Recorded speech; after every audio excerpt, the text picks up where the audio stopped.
हरे कृष्ण. श्रीमद भगवद गीता जशी आहे तशी, अध्याय 14. अध्यायाचं नाव आहे गुणत्रय विभाग योग. दुसऱ्या श्लोकावर श्रील बलदेव विद्याभूषण यांनी लिहिलेली जी गीताभूषण टीका आहे त्यातलं वर्णन आपण वाचत आहोत. पुढे वाचत राहण्याआधी श्रील प्रभुपादांना प्रार्थना करूया. हे श्रील प्रभुपाद, आम्ही भगवद्गीता हा ग्रंथ वाचून समजून घेण्याचा प्रयत्न करीत आहोत. त्यासाठी आम्हाला आशीर्वाद द्या. धन्यवाद प्रभुपाद. श्रील बलदेव विद्याभूषण पुढे लिहितात, जेव्हा व्यक्ती भगवान श्रीकृष्णांची अनन्य भक्ती करतो तेव्हा तो आत्म्याच्या या 8 गुणांना प्रकाशित करू शकतो. त्याला कर्मानुसार पुन्हा या भौतिक जगतात जन्म घ्यायला किंवा मरायला बाध्य केलं जात नाही. याचा अर्थ असा आहे की तो मुक्त होतो. तर भगवान श्रीकृष्णांची अनन्य भक्ती करणं म्हणजे काय? अन्य अभिलाषिता शून्यम. अनन्य भक्ती म्हणजे भगवान श्रीकृष्णांची सेवा करणं, प्रत्येक कार्य भगवान श्रीकृष्णांच्या संतुष्टीसाठी करणं. तर अशी जेव्हा व्यक्ती भक्तिमय प्रेमाने सेवा करतो तेव्हा तो अखंड रीतीने सेवा करतो. ती सेवा आज केली उद्या नाही असं नसतं. रोज नियमितपणे करतो आणि अतिशय दृढपणे करतो. त्याचा पूर्ण भगवंतांवर विश्वास आहे आणि अशी भक्ती करताना असा व्यक्ती आहे तो रोज नियमितपणे अधिकृत गुरु शिष्य परंपरेतून या वैदिक शास्त्राचं श्रवणम सुद्धा करत असतो. असं नित्य श्रवणम केल्यामुळे त्याचा या वैदिक शास्त्रावरचा जो विश्वास आहे, भगवान श्रीकृष्णांवरचा विश्वास आहे, या भक्तिमय जीवनावरचा विश्वास आहे, तो आणखीन दृढ होत जातो.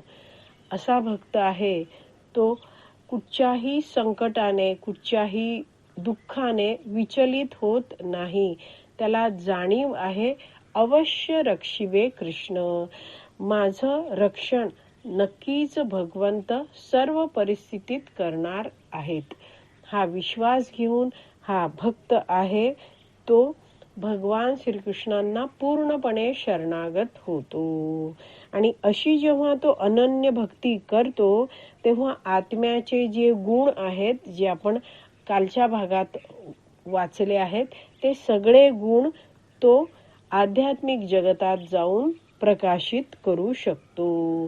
तर असा हा जीवात्मा, असा हा जीव मनुष्य शरीरात आहे आणि त्यांनी या जन्मामध्ये भक्ती पूर्ण केली आहे, अनन्य भक्ती केली आहे, अव्यभिचारिणी भक्ती केली आहे, केवळ भगवान श्रीकृष्णांचीच भक्ती केली आहे.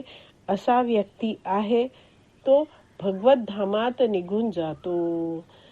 तर त्यामुळे जसं या भौतिक जगतात जीवात्म्याला कर्मानुसार पुढचं शरीर धारण करायला लागतं, तसं ह्या जीवात्म्याला ज्यांनी भक्ती पूर्ण केली आहे आणि जो आध्यात्मिक जगतात निघून गेला आहे त्याला पुन्हा या भौतिक जगतात आपल्या कर्मानुसार भौतिक शरीर धारण करायला लागत नाही. कारण की अशी तीव्रतेने भक्ती केल्यामुळे त्याच्या कर्मांची सगळी कर्मफळं आहेत ती नष्ट होऊन जातात. पुढे श्रील बलदेव विद्याभूषण लिहितात, भगवान श्रीकृष्ण अर्जुनाला सांगतात की अनेक साऱ्या लोकांनी अशी मुक्ती प्राप्त केली आहे. मुक्त झालेला जो जीवात्मा आहे तो स्वतःचे वैयक्तिक स्वरूप गमावून बसत नाही. हा जो जीवात्मा आहे म्हणजेच जो आत्मा आहे तो सच्चित आनंदमय असतो. आत्मा हा भगवान श्रीकृष्णांचा अंश आहे. आत्मा आध्यात्मिक आहे, तो शाश्वत आहे. मुक्तीनंतरही जो हा जीवात्मा आहे तो कायम राहतो. तो आपली स्वरूप स्थिती कधीच गमावून बसत नाही. असं नाहीये की तो आत्मा आहे तो स्वतःचं अस्तित्व हरवून बसतो आणि कशात तरी विलीन होऊन जातो, असं नाहीये. जीवात्मा आहे तो शाश्वत असतो. तो भौतिक जगतात असो किंवा आध्यात्मिक जगतात असो, कुठेही असो, जीवात्मा आहे त्याचं वैयक्तिक स्वरूप कायम राहतं.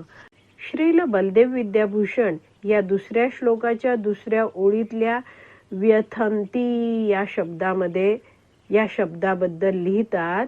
व्यथंती म्हणजे व्यथित होतात. आणि इथे म्हटलं आहे न व्यथंतीच, तर प्रलयकाळी हा जो जीवात्मा आहे, जो आध्यात्मिक जगतात निघून गेला आहे, तर भौतिक जगतात प्रलय होतो. तर हा जो आध्यात्मिक जगतातला जीवात्मा आहे तो या भौतिक जगतातल्या प्रलयामुळे व्यथित होत नाही. तर हा जो व्यथंती शब्द आहे हे काय आहे? क्रियापद आहे. तर हे क्रियापद आहे ते अनेक वचनी आहे. संस्कृत भाषेमधलं हे क्रियापद आहे आणि या क्रियापदाने समजत आहे व्यथंती म्हणजे काय? व्यथित होतात. न व्यथंती म्हणजे व्यथित होत नाहीत. तर अनेक सारे लोक आहेत ते अशा प्रकारे व्यथित होत नाहीत. तर म्हणजे ह्याचा अर्थ असा आहे की अनेक लोकांनी अशा प्रकारे मुक्ती प्राप्त केली आहे. अनेक लोक या 14व्या अध्यायातलं ज्ञान परंपरेतून प्राप्त करून भक्ती करून आध्यात्मिक जगतात निघून गेले आहेत. तर अशा प्रकारे श्रील बलदेव विद्याभूषण यांनी लिहिलेली ही जी गीताभूषण टीकेमधलं जे वर्णन आहे या दुसऱ्या श्लोकावरचं ते आपलं वाचून पूर्ण झालं आहे. आज आपण इथेच विराम देऊया. श्रीमद भगवत गीता की जय. श्रील प्रभुपाद की जय. हरी बोल.